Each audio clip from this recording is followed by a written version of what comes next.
श्री सद्गुरु साईनाथाय नमः। अथ श्री साई ज्ञानेश्वरी प्रथम अध्याय। श्री साई ज्ञानेश्वरी का प्रथम अध्याय ज्ञान है। इस अध्याय में नाना साहेब चांदोरकर और साईनाथ महाराज का संवाद है। नाना साहेब चांदोरकर साईनाथ महाराज के परम भक्त हैं। वे शास्त्रों के ज्ञाता हैं, उच्च शिक्षा प्राप्त हैं, डिप्टी कलेक्टर के पद पर रह चुके हैं। उन्होंने लंबे समय तक ये दुनिया देखी है। सांसारिक जीवन में उन्होंने ये अनुभव किया है कि इस संसार में सुख तो बहुत कम है, कदम कदम पर दुख ही दुख हैं। वे सांसारिक जीवन से थक गए हैं। जीवन संग्राम में दुख के थपेड़े उन्हें परास्त कर रहे हैं। उनका मन संसार से ऊब गया है। वे अपने जीवन को एक सार्थक और सही दिशा देना चाहते हैं। अतः वे संसार से विमुख होकर सद्गुरु साईनाथ की शरण में आते हैं। नाना साहेब का जीवन आगे चलकर कौन सी करवट लेता है, उनकी जीवन नैया आगे किस दिशा में जाती है, सद्गुरु साईनाथ पतवार थामकर उनके जीवन को किस ओर मोड़ते हैं, बाबा उनका क्या मार्गदर्शन करते हैं। आइए इसे जानने के लिए हम श्री साई ज्ञानेश्वरी के प्रथम अध्याय ज्ञान का पारायण करते हैं। साई ज्ञान का पुंज है, साई सूर्य महान, साई के आलोक से जगमग सकल जहां। जीवन नैया डोलती, झूठा यह संसार, सागर पार उतारती साई की पतवार।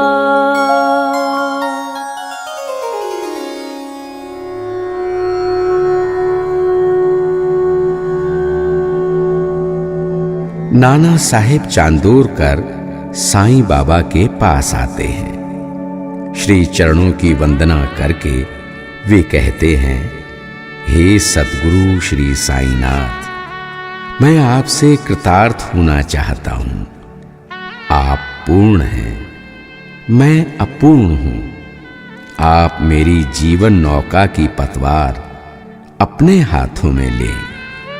मैं अपने आप को आपके श्री चरणों में समर्पित करता हूं।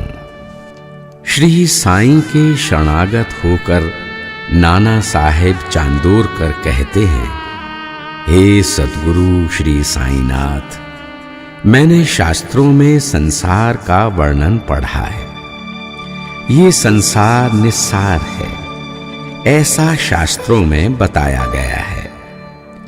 माया की श्रृंखलाओं में यहां हर इंसान जकड़ा हुआ है।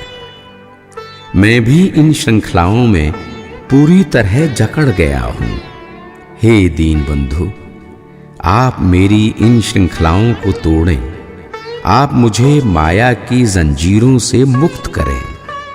हे नाथ, इस संसार में इंसान सुख की तलाश करता है, लेकिन उसे कदम कदम पर दुख ही मिलता है। मैं इस संसार में इसका अनुभव कर चुका हूं। सुख की आशा में मैं जगह जगह भटकता रहा, लेकिन कदम कदम पर मुझे दुख ही मिला। इस संसार में सुख तो नाम मात्र का है, चारों ओर तो दुख के कांटे बिछे हुए हैं। हे साईनाथ, इन कांटों की पीड़ा से मेरा हृदय छलनी छलनी हो गया है। इन कांटों की चुभन ने मेरी जीवन शक्ति को परास्त कर दिया है। मैं इन कांटों से अब संबंध रखना नहीं चाहता। हे साईनाथ, आप मुझे इन कांटों से बाहर निकालें। नाना के ऐसे नेक वचन सुनकर श्री साईं हंसने लगे। श्री साईं ने कहा, हे नाना, मोह को दूर करने वाले ज्ञान को जान। ज्ञान की धारा को अपने हृदय में उड़ेल।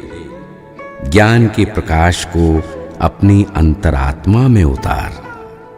इस संसार में तुमने जो अनुभव किया वो सही है। यहां दुख का कोई और छोर नहीं। सुख तो यहां जरा सा है। जब तक देह रहेगी तब तक जीवन में दुख आते ही रहेंगे। इस संसार में दुख गहराई तक समाया हुआ है। इससे कोई भी नहीं बच सकता। फिर भला तुम इससे कैसे बच सकते हो? ये नए नए रूप धरकर इंसान को कष्ट देता है। मैं भी इससे नहीं बच सकता। तुम्हारे साथ ये किसी रूप में है तो मेरे साथ ये किसी अन्य रूप में है। इस संसार में जिसने शरीर धारण किया है उसे ये प्रभावित, पीड़ित एवं प्रताड़ित करता ही है। हमारे मन में मनोविकारों की तरंगें उठती हैं। काम, क्रोध, मद, मोह, लोभ, मत्सर आदि मनोविकार हमारे मन को प्रभावित करते हैं। ये मनोविकार आपस में एक दूसरे के साथ जुड़े हुए हैं। ये हमारे सांसारिक जीवन के साथ संबंध स्थापित करते हैं। ये प्राणियों को शीघ्र ही अपना गुलाम बना लेते हैं। जिस प्रकार से तरल पदार्थ बहता है उसी प्रकार से मनोविकार की धारा प्रवाहित होती है। हमारे कान इन्हें ध्वनि के रूप में ग्रहण करते हैं। हमारी जीभ रसना के रूप में इसका सेवन करती है। मनोविकारों के तरल जल पर संसार की नाव चल रही है।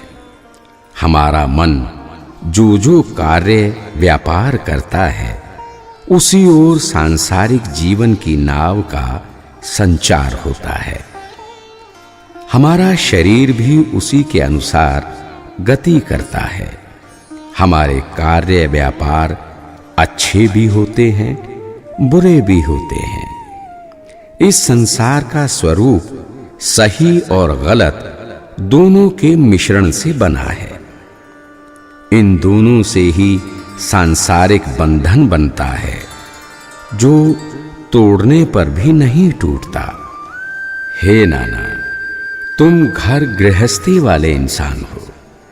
पत्नी, पुत्र, पुत्री आदि रिश्ते नाते तुम्हारे सांसारिक जीवन में अवश्य होंगे। तुम रिश्तों का निर्वाह कर रहे होगे। साथ ही रिश्तों के निर्वाह में कठिनाई का भी अनुभव कर रहे होगे। पत्नी, पुत्र, पुत्री, भाई, भतीजे, भांजे, मित्र, रिश्तेदार आदि से तुम्हें कष्ट भी मिलता होगा। रिश्ते नातों में बंधने के बाद तुम इस संसार से मुक्त नहीं हो सकते। सद्गुरु श्री साईं के वचनों को सुनकर नाना साहब कहते हैं, हे श्री साईं, मैं ये संसार समेटना चाहता हूं। इसके अतिरिक्त मेरी और कोई इच्छा नहीं है। इस फैले हुए संसार को समेटें, क्योंकि इसमें तरह तरह के दुख हैं। अब तक मेरा संसार निर्धारित था, ईश्वर की व्यवस्था के अंतर्गत संचालित था। इस संसार में किसी का कोई उपाय नहीं चलता, सभी ने अपना संसार फैला रखा है। इस संसार को समेटना ही एकमात्र विकल्प है।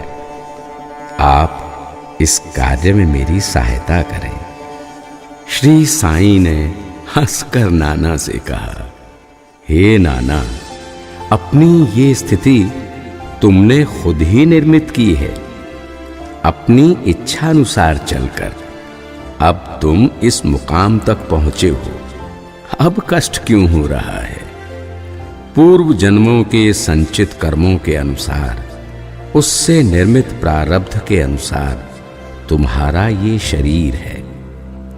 प्रारब्ध के अनुसार ही ये शरीर बनता है। प्रारब्ध ही हमारे शारीरिक स्वरूप का मूल कारण है। प्रारब्ध को भोगने के लिए ही ये देह है। तुम कोई भी तरकीब लगा लो, इससे बच नहीं सकते। कर्मों के कारण कर्म फल का भोग करने के लिए प्राणी को जन्म लेना पड़ता है। प्राणियों की योनियां अनेक हैं। प्राणियों की स्थिति भिन्न भिन्न है। कोई मनुष्य है तो कोई घोड़ा, बैल, लोमड़ी, मोर, बाघ, गैंडा, कुत्ता, बिल्ली, सूअर, लकड़बग्घा, सांप, बिच्छू, चील या चींटी। इंसानों में भी कोई अमीर गरीब है, कोई उच्च नीच है, तो कोई प्रपंची, ब्रह्मचारी, वानप्रस्थी या सन्यासी।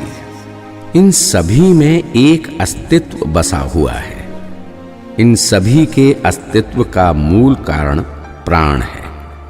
ये प्राण मनुष्य, पशु, पक्षी, जीव, जंतु सभी में है। प्राण हर प्राणी में एक जैसा है, एक समान है। हे नाना, एक बात पर गौर करो। हर प्राणी का शारीरिक स्वरूप भिन्न भिन्न है। संसार में ऐसा हमें दिखाई पड़ता है। ऐसा क्यों है?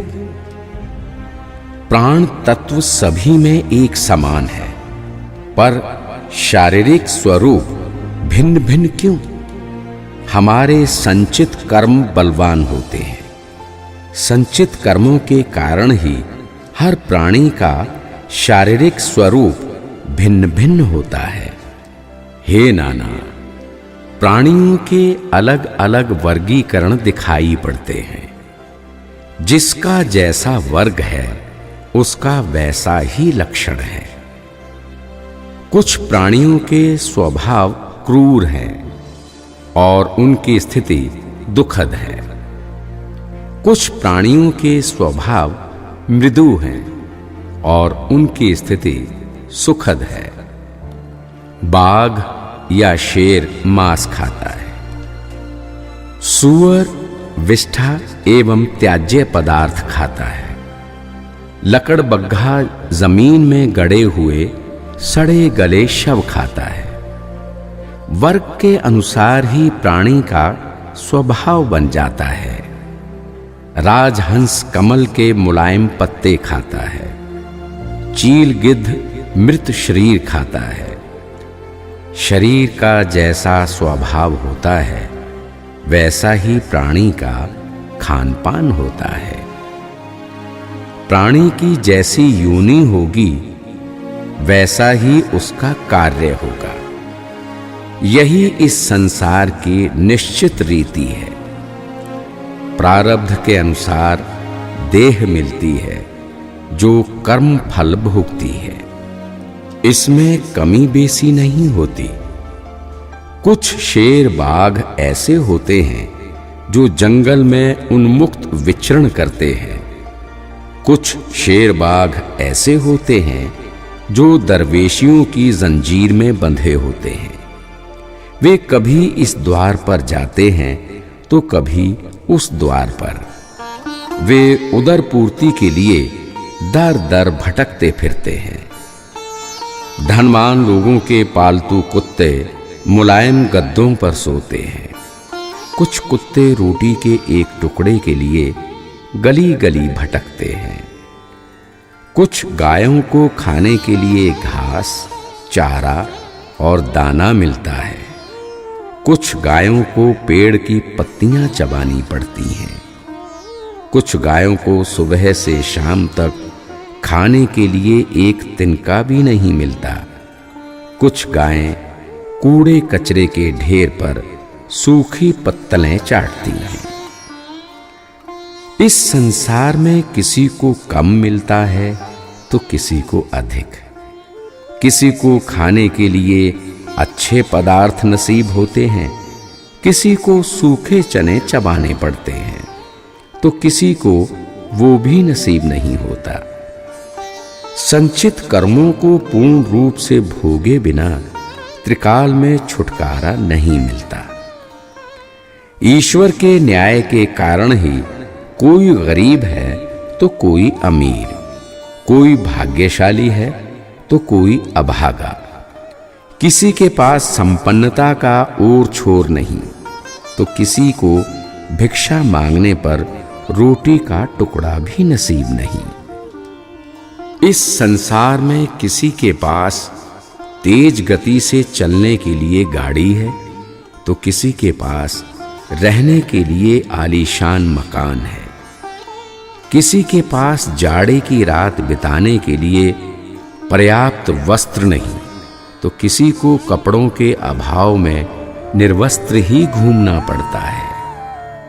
कुछ लोगों को संतानें हैं और संतानों से उन्हें सुख भी प्राप्त है।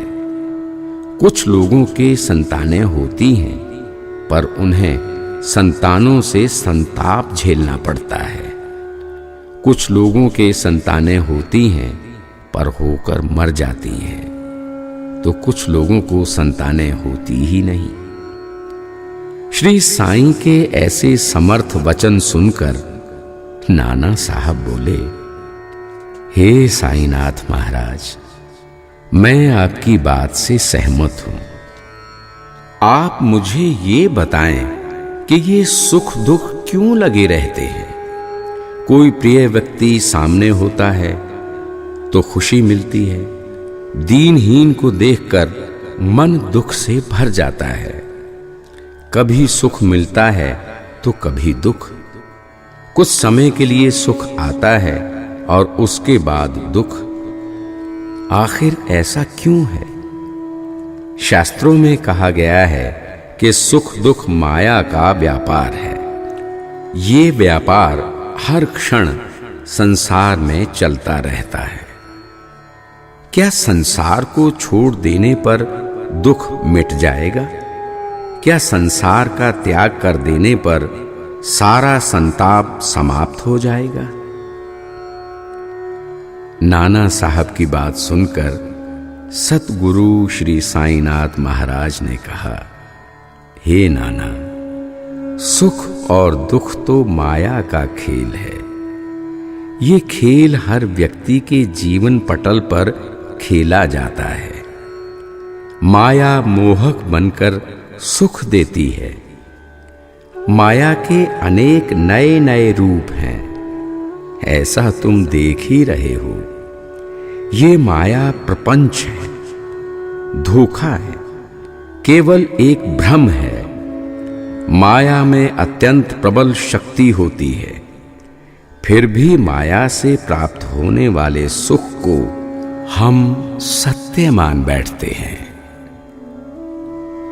तय प्रारब्ध के अनुसार हर किसी को ये शरीर प्राप्त है। कोई शरीरधारी पंचामृत खाता है तो किसी शरीरधारी को बासी रोटी एवं जूठन खानी पड़ती है। जो बासी रोटी और जूठन खाता है वो अपने आप को दुखी समझता है। जिसे पंचामृत एवं पकवान खाने को मिलते हैं वो कहते हैं कि हमें किसी वस्तु की कमी नहीं। हे नाना, मधुर पकवान खाओ, चाहे सूखी रोटी खाओ, दोनों का उद्देश्य एक ही है। दोनों पेट की भूख को शांत और तृप्त करते हैं। कोई जरीदार सुंदर सुंदर कपड़े पहनता है, अनेक प्रकार के रंग बिरंगे वस्त्रों से अपने तन को सुसज्जित करता है, तो कोई पेड़ की छाल से अपने शरीर को ढकता है। शाल दुशाला हो या वृक्ष की छाल हो, दोनों का उद्देश्य एक ही है। दोनों शरीर को ढकते हैं। दोनों सर्दी और गर्मी में शरीर की रक्षा करते हैं। किसी का कोई विशेष प्रयोजन हो, ऐसी बात नहीं। आनंद या सुख केवल हमारे मानने का तरीका है। सच पूछो तो यही मानना अज्ञान है। यही मनुष्यों के लिए घातक है।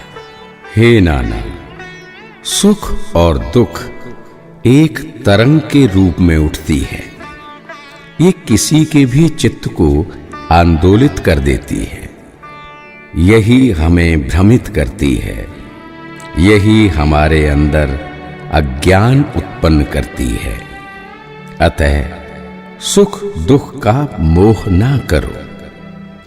सुख दुख से ग्रस्त और त्रस्त ना हो। लहर जल नहीं, परंतु जल में लहर है। प्रकाश दीप नहीं, परंतु दीप में प्रकाश है। इसी प्रकार से तरंग सुख दुख नहीं, परंतु सुख दुख में तरंग है। इस तरंग से कोई भी व्यक्ति अछूता नहीं। हे नाना, लोभ मोह आदि 6 शत्रुओं को देख। ये इसी तरंग से उत्पन्न हुए हैं। इनकी उत्पत्ति माया के द्वारा ही हुई है। इस तरंग का स्वरूप अत्यंत मोहक है। यही कारण है कि इससे असत्य में भी सत्य का भ्रम हो जाता है। अमीर की कलाई पर सोने का कंगन देखकर निर्धन के कलेजे पर कटार का सा वार होता है। उसके कलेजे में ईर्ष्या की तरंग उठती है। वो सोचता है, काश ये कंगन मेरे पास होता। मन में ऐसा भाव उठते ही उसके मन में दूसरी तरंग उठती है। ये दूसरी तरंग उसके लोभ का कारण बनती है। दूसरी तरंग के उठते ही मन में चारों ओर हलचल मच जाती है। शास्त्रों में 6 शत्रुओं का वर्णन किया गया है। ये 6 शत्रु माया के आज्ञाकारी शिष्य हैं। माया रूपी तरंग उठते ही ये प्रबल हो जाते हैं और मन में उथल पुथल मचा देते हैं। इन 6 शक्तिशाली शत्रुओं पर नियंत्रण करना जरूरी है। अगर नियंत्रण ना किया जाए तो तरंगें उठती ही रहेंगी। इन 6 शत्रुओं की शक्ति को संभवतः तुम समूल नष्ट ना कर सको, परंतु इन्हें अपना गुलाम बनाकर अवश्य रखो। इन शत्रुओं की अवज्ञा करो। इनके प्रतिकार करने की युक्ति सोचो। जीवन की राह में काम क्रोध आदि 6 शत्रु तुम्हें मिलेंगे। इन शत्रुओं को गुलाम बनाने के लिए तुम ज्ञान का पहरेदार नियुक्त करो। वही पहरेदार इन पर नियंत्रण कर सकता है। केवल ज्ञान ही इन पर आधिपत्य कायम कर सकता है। ज्ञान में सद्विचार की शक्ति होती है। ज्ञान तुम्हारे हित अहित का निर्धारण कर सकता है। जीवन की राह में मिलने वाले सुख दुख झूठे हैं, सिर्फ भ्रम है। यदि तुम्हारे पास ज्ञान है तो सुख दुख तुम्हें प्रभावित नहीं कर सकते। हे नाना, अब तुम सुख दुख के बारे में सुनो। मुक्ति ही सच्चा सुख है। जन्म मरण के चक्र में फंसना ही वास्तव में दुख है। इसके अतिरिक्त जो अन्य है वो भ्रम है, माया है। वही सुख दुख के रूप में व्याप्त है। वही जीवन में बारी बारी से आता जाता और चलता रहता है। इस संसार में जिसने जन्म लिया है उसे कैसा आचरण करना चाहिए, अब मैं तुम्हें ये बताने जा रहा हूं। प्रारब्ध के अनुसार हमें ये शरीर मिला है, उसी के अनुसार हमारी स्थिति परिस्थिति है। इसका हमें संतोष होना चाहिए। हमें जो कुछ प्राप्त है उसमें हमें खुश रहना चाहिए।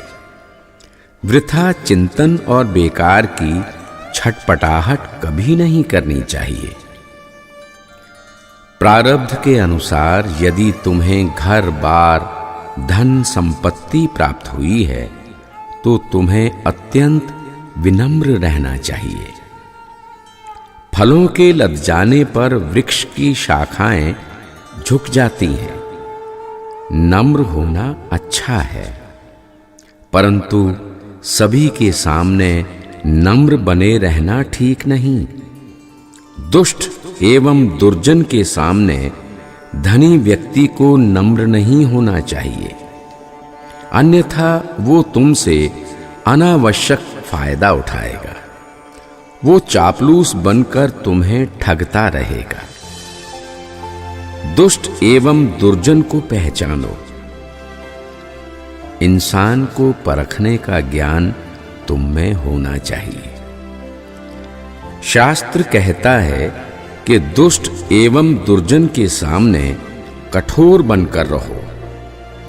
इसे तुम अपने मन में गांठ बांधकर रख लो। साधु संत एवं सज्जन पुरुषों का हमेशा मान रखो। उनका हमेशा सम्मान करो। उनके सामने घास की तरह विनम्र बनकर रहो। हे नाना, धन संपत्ति दोपहर की छाया की तरह होती है। ये कब सिमट जाए, ये हमें बिसराकर कब चली जाए, इसका कोई भरोसा नहीं। इसके स्थायित्व की कोई गारंटी नहीं। अतः धन संपत्ति का अहंकार अपने शरीर पर हावी मत होने दो। धन संपत्ति के अहंकार में किसी को बेकार परेशान मत करो। अपनी आमदनी को देखते हुए उसकी सीमा में कुछ खर्च दान धर्म के लिए करो। उधार में पैसा लेकर दान धर्म के लिए खर्च मत करो। तुम्हारे सांसारिक क्रियाकलाप कुछ समय के लिए हैं। जब तक ये देह टिकी हुई है तब तक के लिए तुम्हारे क्रियाकलाप हैं। इन कार्यकलापों के संचालन के लिए धन की आवश्यकता होती है। जिस प्रकार भोजन को पचाने के लिए पित्त की जरूरत होती है, वैसे ही क्रियाकलापों को चलाने के लिए वित्त की जरूरत होती है। सांसारिक जीवन के क्रियाकलाप धन से चलते हैं। हर कार्य के लिए धन एक जरूरी माध्यम है, लेकिन हर समय धन में मन को उलझाए रखना ठीक नहीं। धन होने पर कंजूस बनना ठीक नहीं। धनी व्यक्ति को उदार वृत्ति रखनी चाहिए। आवश्यकता से अधिक उदारता न बरतो, ये किसी काम की नहीं। एक बार यदि तुम्हारा धन पूर्णता तुम्हारे हाथ से निकल जाता है तो फिर तुम्हें कोई नहीं पूछेगा किसी से मांगोगे तो कोई एक पैसा भी नहीं देगा। उदारता और जरूरत से ज्यादा खर्च यदि दोनों एक साथ हों तो इसे खतरनाक मानो। इनमें एक की अधिकता ही घातक होती है। दोनों के एक साथ होने पर तो अनर्थ भी हो सकता है। अर्थदान देने से पहले अर्थदान लेने वाले की योग्यता देखो। वास्तव में उसे धन की आवश्यकता है या नहीं, इस पर अच्छी तरह से विचार करो। यदि उसे जरूरत है तो उसकी सहायता करो, उसे कुछ न कुछ अवश्य दो। अपंग, अनाथ, रोग से ग्रस्त व्यक्ति दान के योग्य पात्र हैं। अभावग्रस्त मेधावी विद्यार्थी, प्रसव पूर्व पीड़ाग्रस्त स्त्री, अनाथ बालक, अनाथ स्त्री, विधवा आदि दान के योग्य पात्र हैं। लोक कल्याण एवं सार्वजनिक कार्य के लिए अर्थदान करना बिल्कुल उचित है। दान में अन्नदान का भी महत्व है। अन्नदान 3 प्रकार के होते हैं: सामूहिक, नियमानुसार और प्रासंगिक। बड़ी संख्या में लोगों को अन्नदान करना सामूहिक अन्नदान है। विधि विधान के अनुसार निश्चित समय पर अन्न का दान करना नियमानुसार अन्नदान है। किसी विशेष अवसर पर या उत्सव आयोजन पर अन्नदान करना प्रासंगिक अन्नदान है। भंडारे के रूप में भी अन्नदान किया जा सकता है। सामूहिक भंडारा कोई भी कभी भी अपनी इच्छा से कर सकता है। घर, जमीन, मकान, दुकान, संपत्ति, अनेक प्रतिष्ठान होने पर, अनुकूल समय चलने पर, मन वांछित इच्छा पूरी होने पर 1000 व्यक्तियों को अन्नदान करें या भंडारा कराएं। इसमें उच्च नीच का भेदभाव न करें। भंडारा पाने के लिए चारों वर्णों के लोग योग्य हैं। पागल, दुष्ट एवं अन्न की अवहेलना करने वाला व्यक्ति अन्नदान या भंडारा का योग्य पात्र नहीं है। भंडारा या अन्नदान विधिवत पूर्ण करें। कर्ज या उधार लेकर भंडारा करना हो तो ऐसा कभी ना करें। कर्ज से भंडारा या अन्नदान करना पूर्णतया वर्जित है। सामूहिक भंडारा के लिए योग्य कौन है, इसका निर्धारण करो। पथिक, तपस्वी, सन्यासी, लंगड़ा लूला, भिखारी, भूखा व्यक्ति इसके योग्य पात्र हैं। निर्धन विद्यार्थी जो भिक्षा मांगकर भोजन करते हैं, उन्हें नित्य नियम पूर्वक भोजन कराएं या अन्नदान दें। शादी, खुशी के प्रसंग, उत्सव, व्रतों के उद्यापन आदि अवसरों पर प्रासंगिक भंडारा करें। इसमें इष्ट मित्रों, रिश्तेदारों एवं सुहृदयजनों को आमंत्रित करें। उन्हें आदर पूर्वक भंडारा करावें। अन्नदान को आचरण में लाओ, अच्छी तरह से क्रियान्वित करो।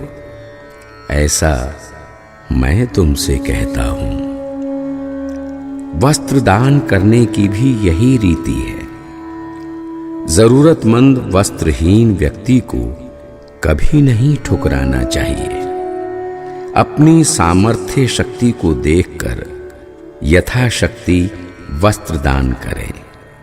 वस्त्र दान करके अभावग्रस्त की पीड़ा का निवारण करें। यदि कभी तुम्हें सत्ता मिले, यदि कभी तुम शासक प्रशासक बनो, तो सत्ता का बिल्कुल ही दुरुपयोग मत करो।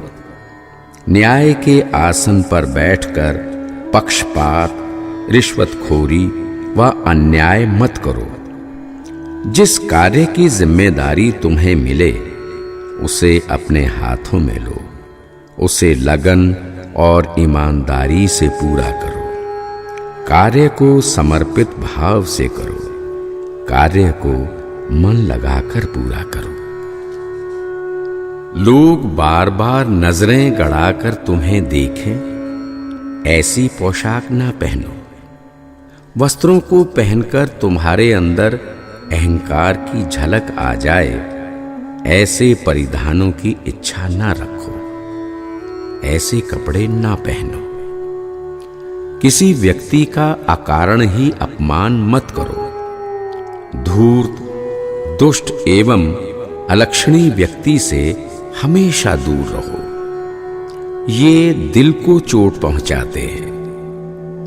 पुत्र पुत्रियां, दास दासियां तुम्हें प्रारब्ध के अनुसार प्राप्त हैं।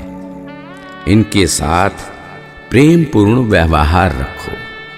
स्त्री, पुत्र, पुत्री, रिश्ते नाते इसी जन्म तक तुम्हारे साथ हैं, इसे जानो। मन में इनका अभिमान ना करो। इनका अभिमान करने पर जन्म मरण का बंधन बनता है। इससे संसार में आने जाने का क्रम लंबा होता जाता है। ये मानव शरीर हमें पूर्व जन्मों के संचित कर्मों के अनुसार मिला है। संचित कर्मों को पूर्णतः समाप्त कर लेना चाहिए। इसी जन्म में संचित कर्म समाप्त हो जाएं, उनका लेश मात्र भी शेष ना रहे, इसके लिए प्रयास करना चाहिए, ताकि जन्म मरण का चक्र इसी जन्म में समाप्त हो जाए। ऐसा ना हो कि कुछ कर्म शेष रह जाएं, वे अगले जन्म में खिंच जाएं, जिसके लिए फिर से जन्म लेना पड़े। इस जीवन का महत्व है, अतः इसी जीवन में संचित कर्मों को समाप्त करो।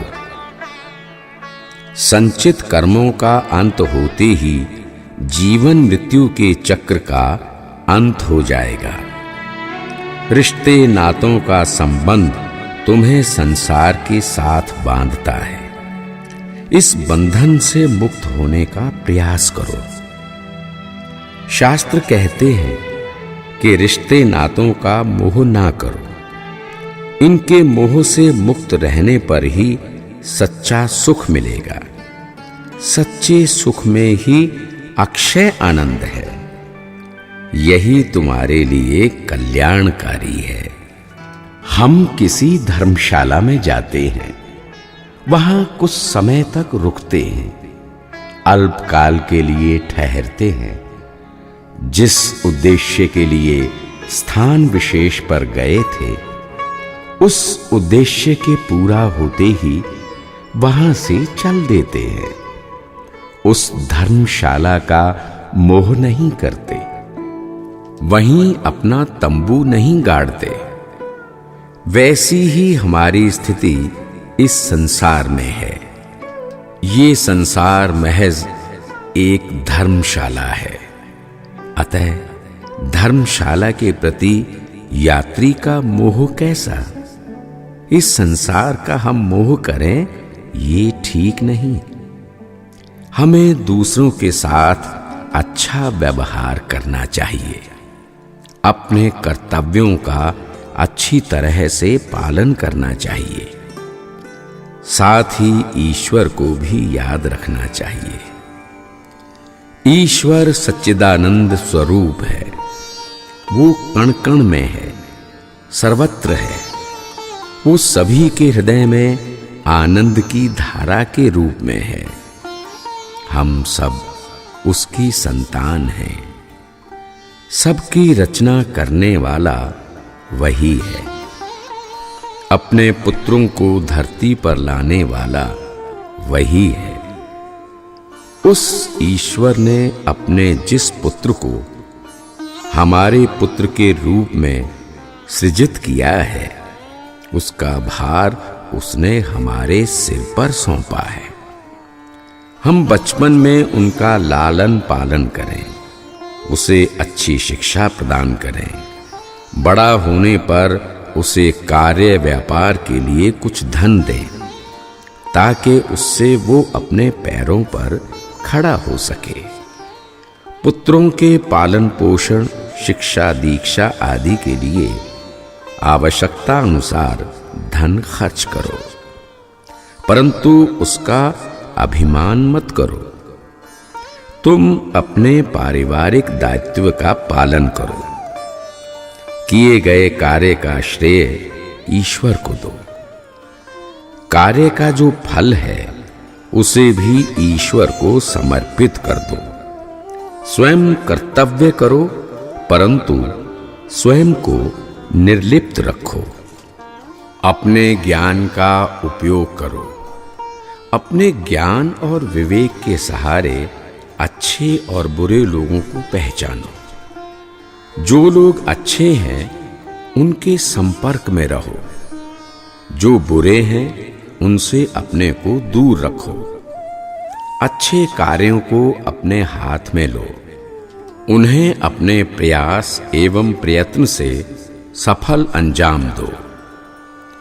संभव हो तो कीर्ति के रूप में कुछ नई रेखाएं खींचो।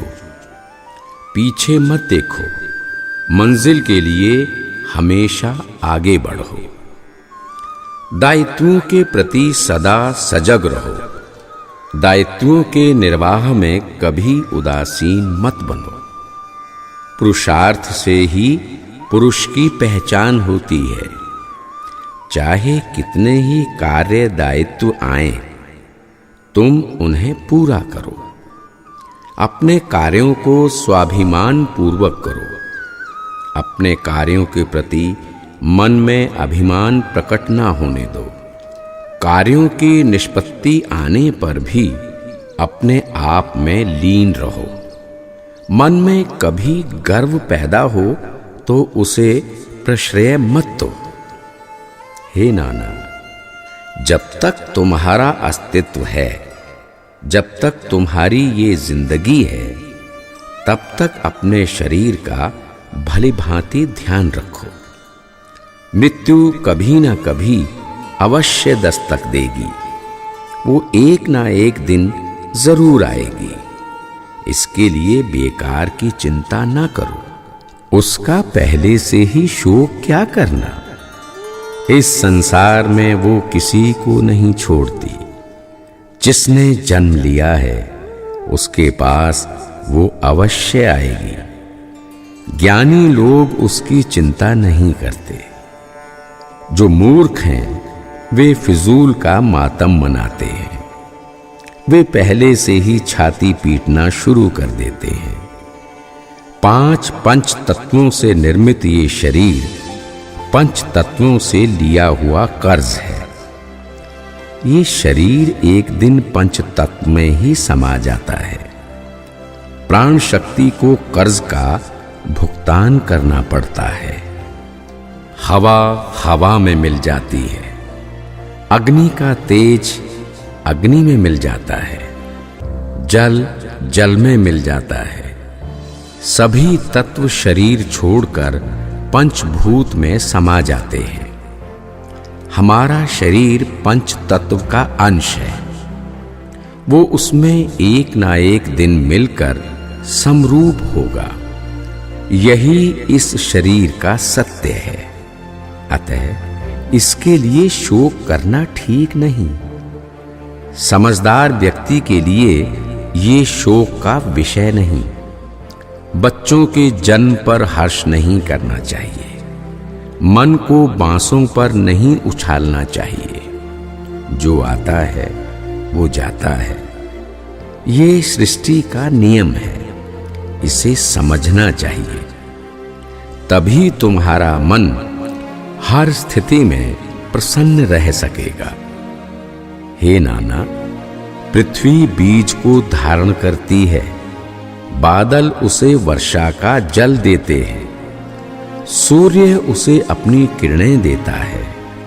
कुछ समय के बाद बीज अंकुरित होता है। बीज का जब जन्म होता है तो पृथ्वी, सूर्य और बादल खुशियां नहीं मनाते, 10 दिशाओं में नहीं नाचते। बीज से चाहे विशाल वृक्ष बने या बीज अंकुरित होने के बाद मुरझा जाए, इसके लिए ना तो वे हर्ष प्रकट करते हैं, ना कभी शोक मनाते हैं। जीवन या मृत्यु कुछ भी सामने आए, वे हर स्थिति में अप्रभावित रहते हैं, समभाव रहते हैं। पृथ्वी, सूर्य और बादल की तरह हमें भी समभाव रहना चाहिए। समभाव की स्थिति में रहने पर फिर शोक या दुख कहां? हे चांदोरकर, समभाव में रहकर ही तुम मुक्त स्थिति की दिशा में आगे बढ़ सकते हो। मुक्त स्थिति में रहना ही मोक्ष का साधन है।